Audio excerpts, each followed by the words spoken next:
I, like a lot of other people, have been editing photos on an iPad now, and I've been doing this for about 8 months, and I almost exclusively use just my iPad for editing photos. You might be wondering, well, why do I do that? There's two for me that kind of stand out as the biggest things. The first one is convenience. My iPad is small. It's that big. If you know what a traditional notebook is, I'm talking about like a paper one. If you can fit that into a bag, you can fit this iPad into a bag. This is the 11-inch one, the iPad Pro 11-inch 2018 model, the 64 gig one. It's very thin, it's very fast, and it's just super convenient to carry around with you. The other thing is speed. I can take my photos, plug them directly in, edit on the go, and export directly to my phone, Instagram, wherever I want, within a couple of minutes of taking the photo. And you just can't do that with a computer. It's not nearly as quick. Convenience and speed are the two reasons why I edit exclusively on an iPad. It's also a little bit more fun. You have the Apple Pencil and your hand, so you can kind of do two things at once. And I like that. I have been meaning to make this video for a little while. Subsequently, a lot of other people have made this video since, and now it just looks like I'm probably gonna be copying them. Trust me, I'm not. And I wish I'd made this video sooner, but there was just a ton of other videos I ended up making instead. I really didn't think this would be as popular of a thing as it's turned out to be, and so many people are doing this now, so this is my take on it. And then at the end, I'm gonna show you some presets I've been working on that you guys can now purchase if you want to. If you like my style, my Instagram style, these are ones I use, and if you wanna get that same look, then you can. So it's incredibly quick and easy to import the photos to your iPad. Memory card straight out the camera into this little dongle here, which is a USB-C dongle, and then that plugs directly into the bottom of the iPad Pro, and it's a USB-C connection there. The iPad Pro 2018 models are USB-C. They're not Lightning. You can see here I already imported. It's because I have actually already imported some of these images before, but I'm going to show you again for the purpose of this video. You click and hold them. You can make them a little bit bigger, and you can scroll through them if you want to, and then just tap the ones you want to import. And once you've done that, just click import. So we'll import them all. And you can see there, it's really quick to import them. I always keep them on the memory card afterwards. Then what we do is we go into Lightroom, and we're literally going to add those photos. So we're going to add, yeah, that's one of them. So select the ones you want to import. So these 6, and some of you might recognize these photos. These are the ones you sent me a little while back. Appreciate you sending those to me. These were to edit with my presets, which we'll do in a little bit. So add those 6 photos that are recently added. And now we can click on one of the photos and quickly make little adjustments there easily, much like you can in Lightroom. You have the basis of what you have in Lightroom on the mobile Lightroom here, and it's just a lot quicker. If you want to see the before and after, you can click and hold the image, and it will show you the before the edit, and then any changes you made, the after edit. So I've overexposed that image there on purpose. If I click and hold, there's your before, let go, there's your after. So you have all your S-curves and everything like that too, if you wanted to do that. So let's say I wanted to make a little edit there. Let's bring up the exposure, bring up my contrast, bring down my shadows a bit. We could go super dramatic to, let's go, yeah, let's de-haze that a bit.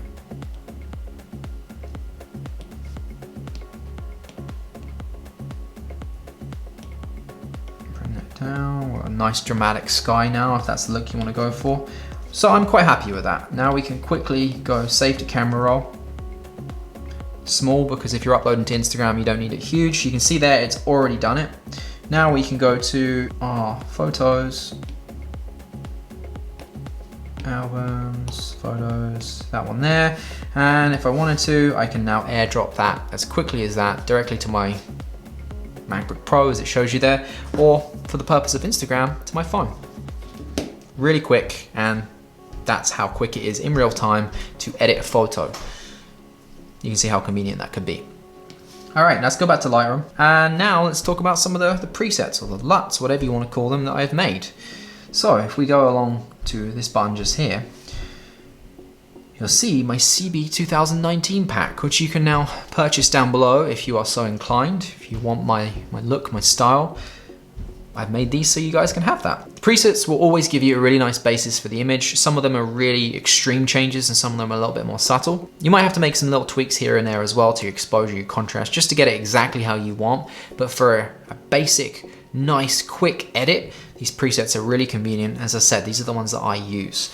So there's a ton of different ones there. So you got Bluedo, we got Bluffers, Kojo, Courage, Edgefly, Grained, Hampshire, Hopefly, Co-author. See, Co-author doesn't really work there, unless that's the look you're going for. Some people like that look. I would say that's probably overexposed, but entirely up to you. Lakeflix, Platone, Razorist, Spectra, and Spectra's one I actually let you guys pick. I put a poll out on Instagram, the best name won, and I like that, because I like the film Spectra, the James Bond one. Stripod, and Shoutout. So those are the presets that I have I've made for you to use based off of what it is that I edit with and how I edit. Those are that. Let's go through and have a look at another one.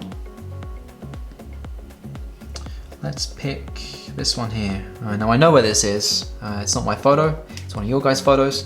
I'll try and find all of your usernames and stuff if you send them to me in the email I asked for a couple months back now. I'll put the links down below for your Instagram accounts too if I can find those. So this is London Underground because I recognize it because of where I used to live. Let's have a look at how the presets turn out on it. So Bluedo, nice yellow tint there actually, I quite like that. Bluffers, not so much gonna work. Courage, really nice dark dramatic black and white there if that's something you want to go for. Edgefly, that's going to be really nice, pumps your colors up a little bit. Sharpness is brought up, contrast is brought up there. Razorist is nice too, nice little tint on that. Let's try another image. Let's go with this one. Kojo, Edgefly. I'm just randomly picking some here to show you. Courage, Co-author, Platone. So you can see there's a wide variety of different styles if you want to use these. So yeah, that is my presets. If you do go ahead and purchase these, first off, thank you, much appreciated. Helps support me and helps support this channel.